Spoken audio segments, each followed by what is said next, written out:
তারেক রহমানকে নিয়ে নানান নাটকীয়তার মধ্যেই বিরাট সুখবর দিলেন প্রফেসর ইউনূস।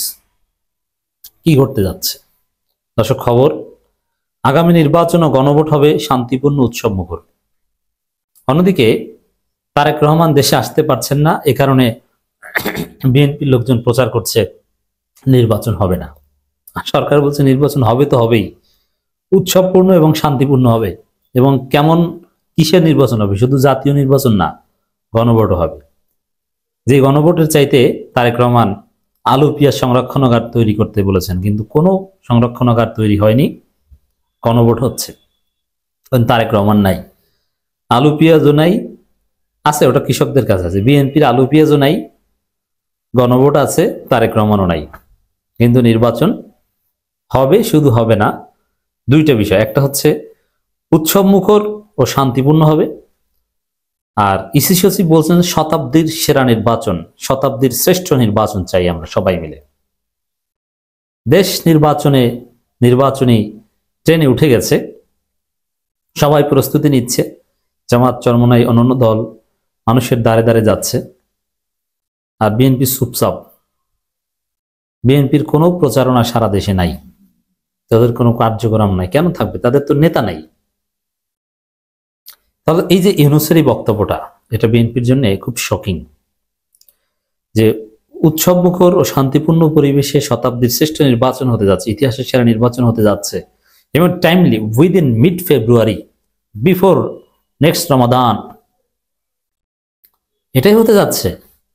কিন্তু তারেক রহমান নাই। অবশ্য বিএনপির একাংশ খুশি। কারা খুশি? আমির খসরু মাহমুদ চৌধুরী খুশি। তিনি তো বলেই ফেলেছেন তারেক রহমান আসা না আসায় কোনো প্রভাব পড়বে না। মানে তারেক রহমানকে তারাও এখন সিরিয়াস মনে করে না। সালাউদ্দিন আহমেদ তো খুশি আর খুশি, কারণ তিনি ভাবছেন যে তিনি প্রধানমন্ত্রী হতে পারবেন। আর তাকে ট্রেনিং দিয়েছে এই কারণেই, এবং এর যে অ্যাসাইনমেন্টগুলো সালাউদ্দিন আহমেদ চমৎকারভাবে বাস্তবায়ন করছেন অত্যন্ত দক্ষতার সাথে। যেমন এই সংস্কার ঠেকিয়ে দাও, এই জায়গায় নোট অফ ডিসেন্ট দাও, একটা পরিবেশ তৈরি করতে পেরেছিলেন, কিন্তু চূড়ান্তভাবে টেকে নাই। কারণ এর কিছু বাংলাদেশে টিকবে না, নোট অফ ডিসেন্ট গুরুত্বপূর্ণগুলো টেকে নাই, গণভোট ঠেকানোর প্রেসক্রিপশন ছিল, টেকে নাই। ঐকমত্য কমিশনই ঠেকানোর প্রেসক্রিপশন ছিল এর, কিন্তু টেকে নাই। এর প্রেসক্রিপশন অনুযায়ী ঐকমত্য কমিশনের ভিতরে বসে কোরআনবাজি করতেন, এবং জামাত এনসিপির নেতৃবৃন্দ যখন বক্তব্য দিতেন তখন বিশৃঙ্খলা সৃষ্টি করতেন, এবং বিএনপি লেসপেন্সার বা সিট পার্টিরা লাফিয়ে উঠতো, অনেক কিছুই করেছে।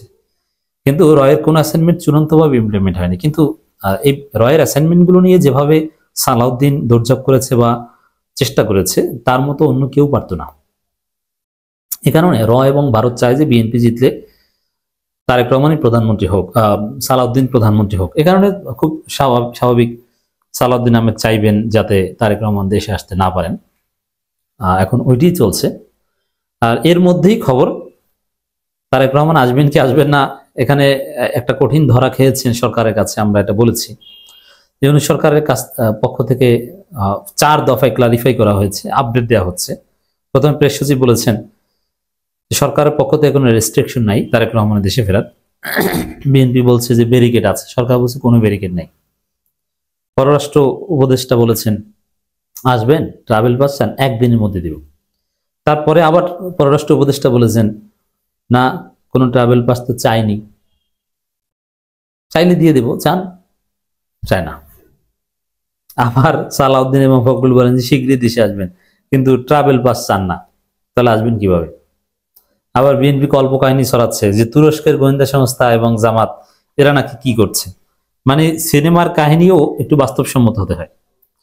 একসময় বাংলা সিনেমা ছিল না, হিন্দি সিনেমার মোটামুটি কোয়ালিটি ছিল, তামিল সিনেমার আরো কিছু ভালো কোয়ালিটি আছে, আর বলিউড সিনেমা সায়েন্টিফিক ভিত্তি আছে। যেগুলো আপনারা খুব অ্যাডভেঞ্চারাস সিনেমা দেখেন, ওগুলোর সায়েন্টিফিক ভিত্তি আছে, সায়েন্স ফিকশনের উপর ভিত্তি করে রচিত বা শিক্ষণীয় কিছু আছে। কিন্তু বাংলা সিনেমা ছিল কিরকম? বাংলা সিনেমা ছিল যে বেশিরভাগ বাংলা সিনেমাই ছিল এরকম, 2 ভাই মেলায় যায় বাবা মার সাথে, হঠাৎ ভিড়ের মধ্যে হারিয়ে যায়। তারপরে এক ভাই তো বাবা মার সাথে যায়, আর এক ভাই কষ্টে দিন যাপন করে, কেউ পালতে নেয়, ঠেলাগাড়ি ঠেলতে ঠেলতে হঠাৎ বড়লোক হয়ে যায়, তারপরে গান গেয়ে শেষে দুই ভাই আবার মিলে যায়।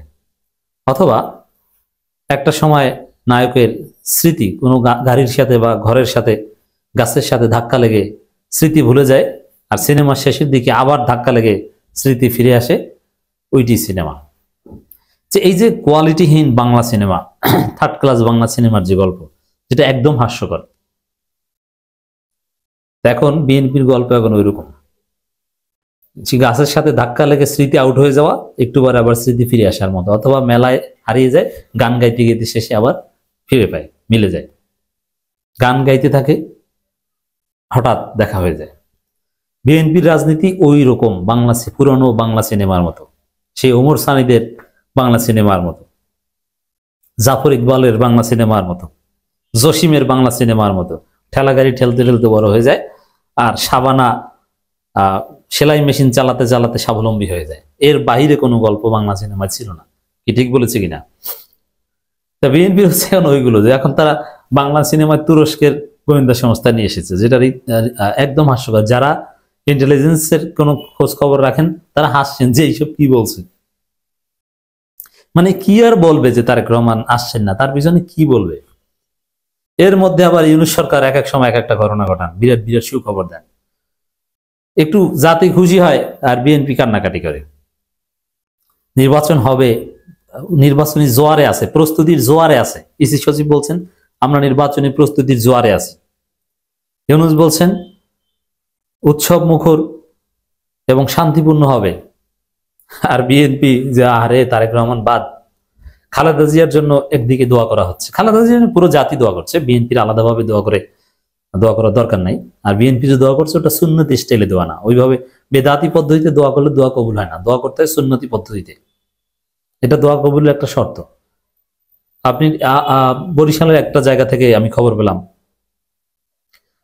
যে তারা দোয়া অনুষ্ঠানের আয়োজন করেছে, ডিজে বাজিয়েছে, ডিজে বাজাতে বাজাতে দোয়া করছে।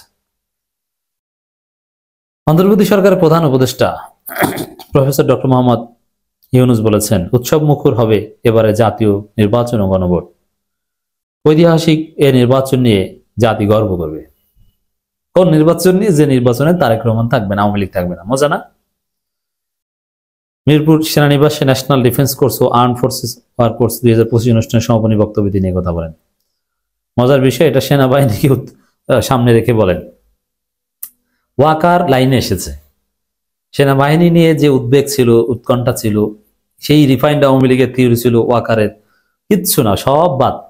বিডিআর বিদ্রোহ নিয়ে মনে আছে, কোনো ইফ নট বাট নাই, বিডিআররাই দোষী না। আসলে সেনাবাহিনীর ওই কথা থাকলো না, এখন দেখা গেল যে ভারত দোষী, হাসিনা দোষী। মজা না? তো দর্শক, সুখবর আর সুখবর,